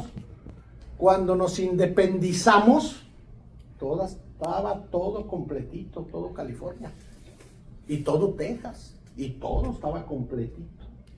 Pero ya no era la Nueva España, entonces ¿ahora qué iba a ser? Entonces hay un personaje muy importante, Agustín de Iturbide. Agustín de Iturbide era español. Pero si ustedes estudian a Agustín de Iturbide, se van a enamorar, porque van a entender que es un verdadero patriota, que de veras amaba México, no más que tenía otras ideas. Él quería que siguiera una corona, un emperador. Y Guadalupe Victoria dijo, no señores, tenemos un modelo a seguir. El único país que se ha liberado, que está independizado, es Estados Unidos. Se llama Estados Unidos de América. Ya se independizaron y ellos no tienen una corona. Ellos son una república federada. Y se metió a quererla hacer. Pero Agustín de Iturbide tenía más poder.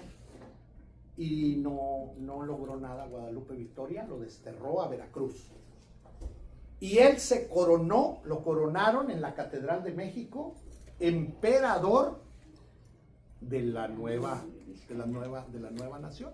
Del nuevo imperio, el imperio de Iturbide. Se coronaron y duró 11 meses como emperador.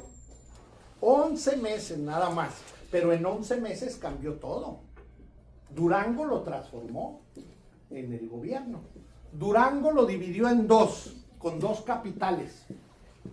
Durango Centro con Durango Capital, donde estamos nosotros. Y el otro era Nazas. Era la otra capital, la dividió en 2 partes. San Juan del Río pertenecía a Durango y toda la laguna y todos los demás municipios a Nazas.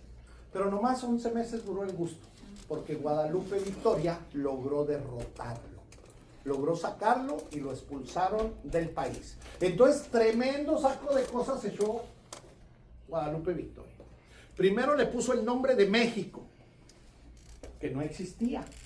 Y les vuelvo a decir, en las rancherías, en los pueblos, ¿quién entendía que se llamaba México? Nadie. Pero luego dijo, voy a hacer una república federada. Pero se topó por muchos problemas, porque los países del sur sí se alinearon con ellos. Yucatán era un país independiente y se vino con México a la federación. Chiapas se vino con México. Guatemala se vino con México, pero luego se separó otra vez. Y luego el primer problema lo tuvo con Jalisco. Jalisco dijo, no, yo voy a ser un país independiente. Jalisco era Jalisco, Nayarit y Colima. Pero Guadalupe Victoria, bien astutos, le cerró a Nayarit el puerto de San Blas, le cerró Manzanillo a Colima y ya Jalisco se rindió. Pero luego quedaba Durango. Durango iba a ser un país, la Nueva Vizcaya. Iba a ser Durango, Chihuahua y Nuevo México. Pero luego se pelearon las comadres. Porque Chihuahua quería que la capital fuera Chihuahua porque estaba en el centro. Y Nuevo México, ¿qué quería? Nada, no había gente, estaba muy solo. Y Durango dijo, no, nosotros somos la capital de la Nueva Vizcaya. Entonces se separaron y dejaron a Nuevo México solo y luego dejaron a Chihuahua y lo dejaron a Durango. ¿Cuándo fue todo esto? Le damos a la que sigue.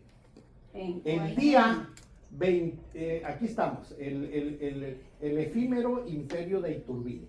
22 de mayo de 1822 lo coronan y lo sacan el 19 de marzo. 11 meses nada más le duró el gusto. Lo sacaron, le damos a la crisis. Luego tenemos, nuestra bandera era con una águila coronada, por supuesto, porque era un imperio. Pero luego se funda el estado de Durango. Y les puse esa plaquita porque esa plaquita la pusimos cuando se fundó el aniversario. La puso el gobernador Esteban, ahí en el... Nació Durango, Estado libre y soberano de la federación, con su propio gobierno. Y nació con 10 partidos. No existían los municipios, se llamaban partidos, no partidos políticos, partidos. Y San Juan del Río era el segundo más importante después de Durango. Y lo formaban Pánuco de Coronado, Rodeo y Coneto de Comonfort. Era el partido del Oro, el partido de Nazas, el partido de Santiago Papasquiaro, el partido de San Dimas, y las municipalidades también variaban. En la sierra había una municipalidad que ahora ya no se menciona, Cianori era municipalidad. Sí, Amaculi también era municipalidad. Ellos eran municipios, presidios. En el municipio de Tepehuanes era municipio. Entonces muchos desaparecieron. Después, para el porfiriato, de 10 partidos ya teníamos 12. Y cuando nacen los municipios es muy reciente, apenas hace unos días, 1917. Con la Constitución de 1917 nacieron los municipios de Durango. ¿Cuántos tenemos ahorita? 39. Nacieron 37. No existía Vicente Guerrero y no existía Nuevo Ideal, ¿sí? Hasta que se fundaron. Entonces, el estado de Durango tenemos 200 años. ¿Le damos la que sigue? Aún, disculpa, aún Cianuri, siendo Topia de Cianuri. Exacto. Sí, pero ya no es municipio. Bueno, ahí tenemos a Guadalupe Victoria. Guadalupe Victoria toma posición como presidente de México el 10 de octubre de 1824. También hace 200 años, el año pasado, tuvimos el aniversario. ¿Sí? Entonces, él fue el primer presidente de México y con él nació la primera deuda externa. Para que lo sepan ustedes. Sí, porque todos, Guadalupe Victoria es dentro de mis héroes favoritos y yo sueño con una gran película, una gran serie de él. Pero las circunstancias eran muy graves. Cuando nace el país México, que le ponen el nombre de México, Iturbide en su reinado gastó todo. No dejó un centavo. Se gastó todo. Entonces cuando él nace, cuando nace el país, pone como ministro de Relaciones Exteriores a un gran intelectual, a Lucas Salamán, un intelectual de primera. Antes no eran los presidentes de la República por partidos políticos, no existían. ¿Saben cómo salían los presidentes? Por los grupos masónicos. Los masones eran los que mandaban. Los masones nacieron en Europa, pero luego se vinieron a Nueva York. Y obviamente que el primer presidente de Estados Unidos era masón. Y la masonería se va a México. Y la logia yorquina, eran solamente 2 logias, eran las que gobernaban. Y Guadalupe Victoria viene de la logia, ¿no?, yorquina. Entonces gana él como presidente. Cuando se hace la elección, hubo un error muy grande. La Constitución de Estados Unidos fue primero que la de México, obviamente, porque se liberaron primero. Y la de México es una copia fiel de la de Estados Unidos. Pero cuando él es presidente de la República, no se fijaron que ya Estados Unidos había fracasado con su primera elección y ya habían modificado su constitución. Porque en Estados Unidos establecían que el que ganaba como presidente, el segundo lugar era su vicepresidente. Pero en Estados Unidos no funcionó, se pelearon. Entonces quitaron esa ley, pero México todavía la tenía, porque era una copia. Entonces gana Vicente Guerrero, de segundo lugar. No, pues no se avinieron, el segundo lugar y el primero juntos, pues eran como 2 gallos de pelea, ¿verdad? Entonces, sin embargo, logró. Guadalupe Victoria en el siglo XIX fue el único que tuvo los pantalones de cumplir todo su periodo. Los demás nadie lo cumplió, nadie, nomás él. Pero se tuvo que endeudar. Cuando nace el país, pues ¿quién lo reconocía como país? Nadie. Entonces Lucas Salamán le dice: me voy a Inglaterra para pedir reconocimiento. Se fue a Inglaterra y dijo: somos ya un país independiente. Sí, lo reconozco, pero les tenemos que hacer un préstamo. Y les prestaron 16 millones de libras esterlinas. Entonces, de esas 16, los ingleses le dijeron: te vamos a dar nada más 8, porque las 8 ya cobramos el rédito. Ya cobramos por si no nos pagas, México. Sí. Y de esos 8, te vas a llevar nomás 4 en dinero y las otras van a ser en barcos y en rifles, en armas.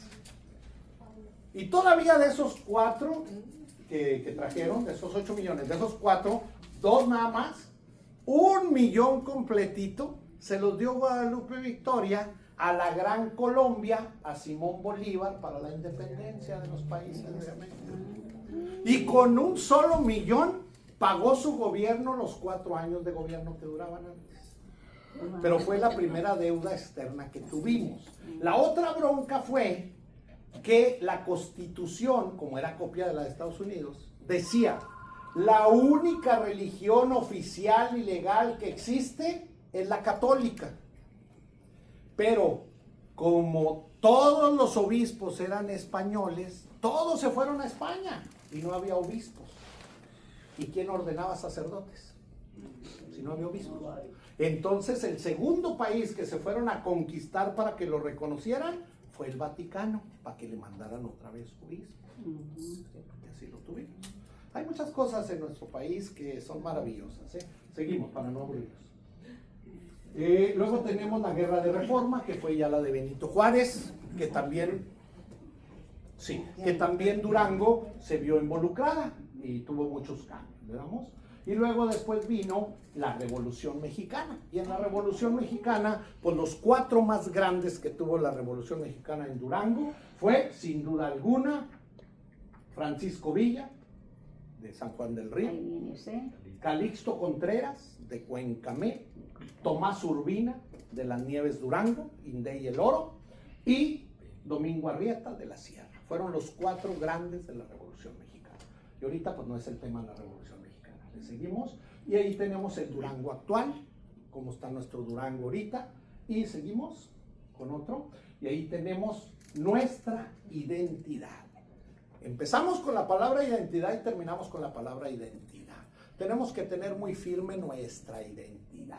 ¿Con qué nos sentimos con identidad?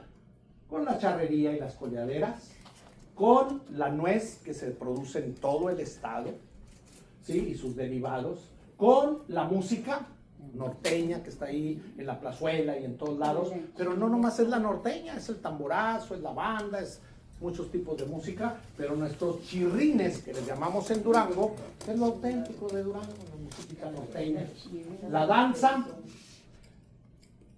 la gastronomía en todos los sentidos y la venta de artesanía. Durango tiene mucha artesanía, a veces dicen, no hay nada en Durango de artesanía, sí, es el único que tiene más artesanía en talabartería, mucha, aparte de Jalisco, pero tiene mucha artesanía de alacranes. Muchísimo. Entonces, sí, porque es lo que tenemos también alacranes, ¿no? Entonces, nuestra gastronomía es riquísima.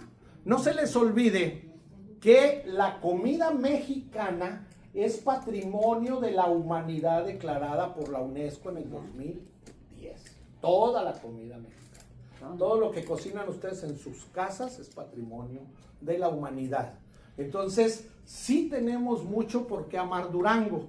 Hay muchos secretitos en Durango que me gustaría poco a poco irselos comentando en otras ocasiones.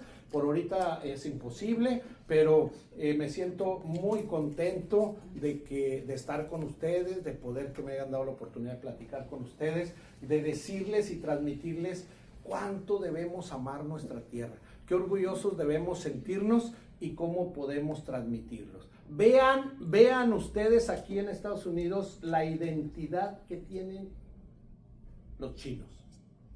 Los chinos jamás se han sentido pequeños en su Chinatown y todo lo demás, como luce todo lo de China. Ellos jamás se avergüenzan de lucir como chinos. Y muchos mexicanos quieren aparentar ser europeos o aparentar ser americanos. Ni son gringos, ni son europeos, somos cafecitos. Sí, muchísimas gracias.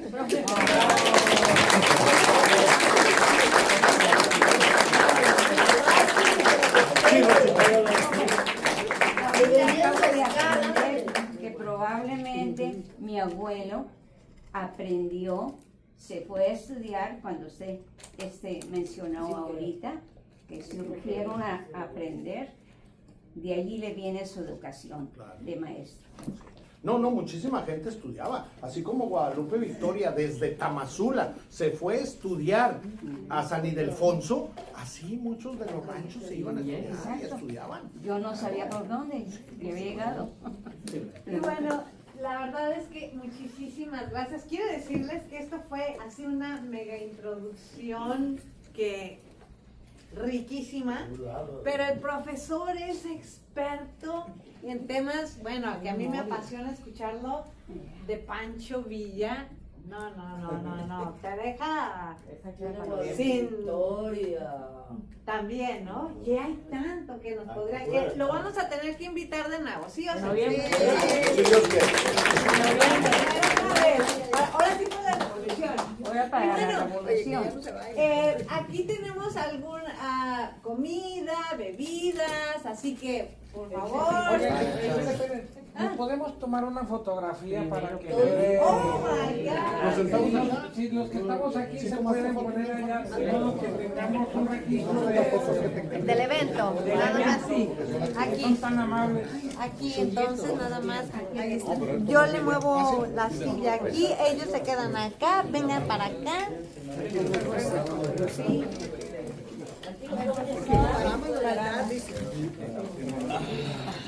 No, pero a ver, aquí. No, adelante. No, usted.